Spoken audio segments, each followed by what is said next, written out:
feel free to chime in. Hell Spectre says, I'm currently running Tren 600 a week. Question is, how do you guys cope with the anger that comes with it? Hey, actually, Tyler, do you have any input on this? Let's get Tyler's. Oh, all right. 600 of E or A? Well, just pick one because it'll take too long for them to It's respond. probably E, but 600 of any type of Tren is double too high. 150 is okay. E, that's too high. 400's all right. 300 is a good spot. I wouldn't go over that. You think there's a law of diminishing returns on Tren after you're gonna see 300 milligrams or so? You're gonna see no difference in the good gains from 3 to 6. The side effects you just see keep going up. horrible side effects and anger. All right. I noticed that cannabis helps a lot. Not recommending anybody start cannabis if they're not overusing it, but I found that keeps me a lot more calm.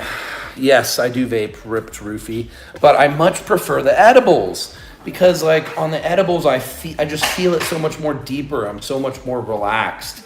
It's a physical thing, and I like to physically calm my body down also, not just by mind. Martin says, how intense do you train, Craig? Oh, I train hard as fuck.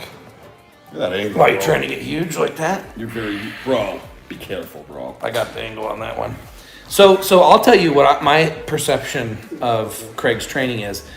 He spends a good chunk of time in the evening in the gym, but there's a lot of rest between sets. And then every once in a while, a lot of warm-up, lots of warming up. And the warming up's not just to prevent injury, it's to create that mind-muscle connection and activate the muscles so that when it's time to hit that hard set, he can crush it. And it's funny because I'll watch Craig the whole workout and be like, what the hell? I don't understand. He's barely lifting any weight. How's he grow off of this? And then all of a sudden, he hits one set where he puts 5 plates. Was that 6 plates? 5 plates, right? 5 plates on the Smith machine, for example. Yeah, I did 5 plates. So he puts 5 plates on the Smith machine, and he's repping it right here in this controlled short range of motion, like half reps. And he's not doing like powerlifting, like there's momentum and he's bouncing it. It's like constant tension, squeezing the muscle the whole time with that much weight. So I'm always trying to figure out what Craig's genetic advantage is because he's got some of the best genetics for bodybuilding in the world.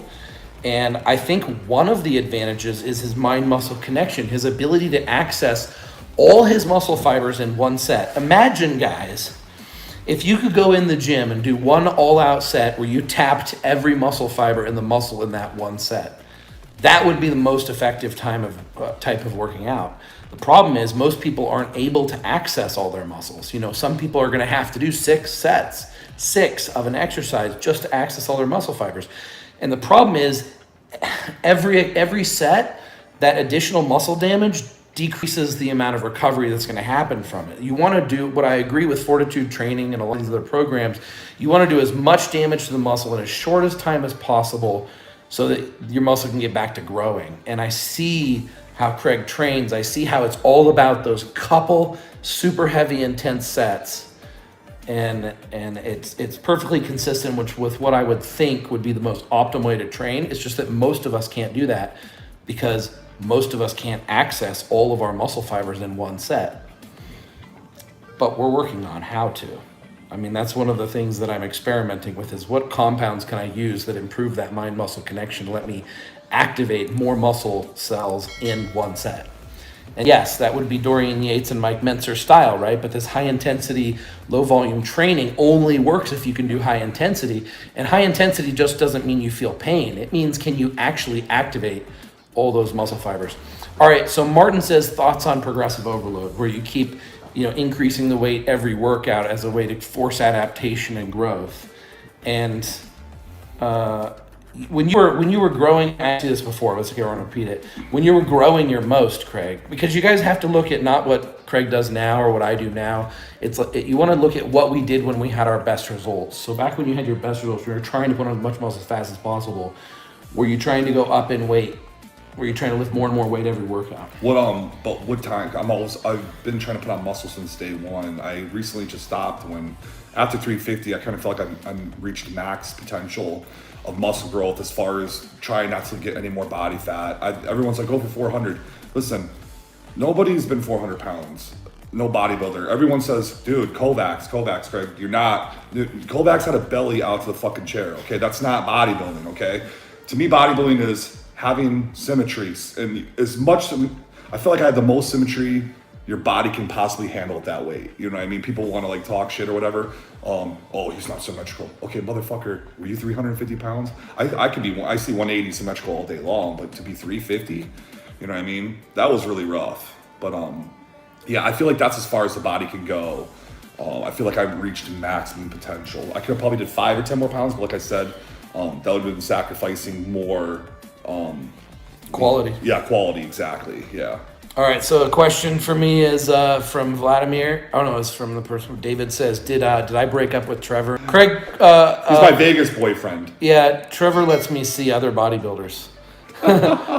Trevor is at the laboratory doing experiments. So what happens is you'll see Trevor on video like for periods of time. That's when he's sort of in between experiments, and then when he's back on experiments, like his mind and his focus, and he doesn't want distracted, is on scientific experiments. Now, if you guys could see the behind the scenes scientific experiments, like the things we're experimenting on now that you're going to find out about 1 year from now, holy cow, that would be interesting. I mean, that would be a documentary in and of itself. And we're thinking about doing that. We have someone from Netflix that was interested in possibly doing a docuseries. We have Generation Iron that wants to do more series. So there's a few different, there's another documentary film company that is interested. So there's a few people that want to document this, and we got to show how much we want to show behind the scenes of the laboratory.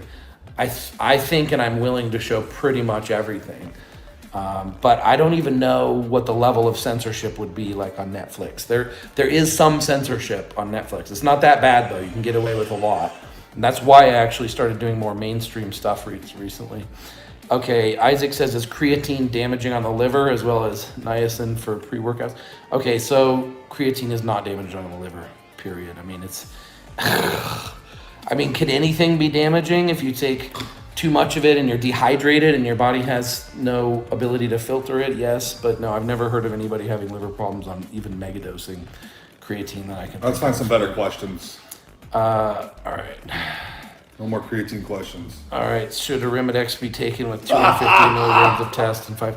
Depends on what your estrogen is. So we want our estrogen level higher if we're bulking. We want our estrogen lower if we're cutting, my opinion. So if we're bulking, we definitely don't want to be using an AI on 250 milligrams of test, because that would be the right amount of test to take to get slightly elevated estrogen levels for the purpose of bulking. So if I'm doing a SARM cycle for bulking purposes and I'm using a testosterone foundation, 250 milligrams is a good amount for bulking. If I was cutting, I'd probably drop the test down so I don't have to use an AI, and so my estrogen level stays lower. All right. Will eating cake make me huge like Craig? What do you think about cake as a bodybuilding food? Okay, a little better of a question. Okay, I'm not talking about creatine and Arimidex. So it all depends on your body fat, because it actually might help, as crazy as that sounds. When you're pretty fucking lean and you're really trying to grow out of nowhere, you can get away with shit like that. I'm not even joking. I have clients, I'll have a cheat meal every fucking night, and like I'll start them off slow, see how their body absorbs. Like, you know, for instance, I might have them just do 2 burgers, because you're getting your protein, you're getting your vegetables, and the bread is like not like cheese and fat, and you know what I mean? It's not like a pizza or nothing. So to me, it's like a really good cheat. And then, if I'm seeing slower results, then yeah, throw fucking some dessert in there, get some sugar and fat, you know what I mean? And then you'll wake up fuller on top of it. So it all just depends on how your body fat is and how you adapt to calories. It all depends on your body. Yeah. All right. Love is in the air. Who's your dream girl, Craig? Who's my dream girl? Yeah. That is a good question. Damn, I'm stumped. You have a lot. You love porn stars. You I mean, love girls with like huge tits and ass and just like look like a cartoon. I really like the girl I'm seeing right now. To be honest, I'm not trying to sound cheesy. You know, she's pretty hot. Yeah. Yeah. Okay. Preston says, where can I meet up with you? How can I connect with you if we're in the same area? Instagram, direct message, and Facebook, Anthony Hughes message. Yes, if you guys are in Thailand, meet up with me. We're in Las Vegas right now. On the side. I know you got the lady boys lined up. Love is in the air. Oh, Herc says, if juice makes your voice really deep, why is Coleman's voice like that? That's because that's determined by how androgenic your body is usually during puberty. So much the same way that if you take growth hormone during puberty, you will grow much taller and bigger, but if you take it afterwards, you just grow wider. It's the same thing with androgens. If you have high androgens when you're going through puberty, you're going to be more masculine in every way, including a deeper voice.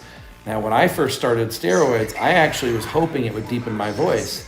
It hasn't deepened my voice, but it'll deepen females' voices because they have had an absence of androgens and they're extremely sensitive to it. So it will deepen a woman's voice, but it doesn't usually deepen a man's voice very much, maybe just a little bit. Okay, there was one other question about professional bodybuilders using SARMs. So here's the thing.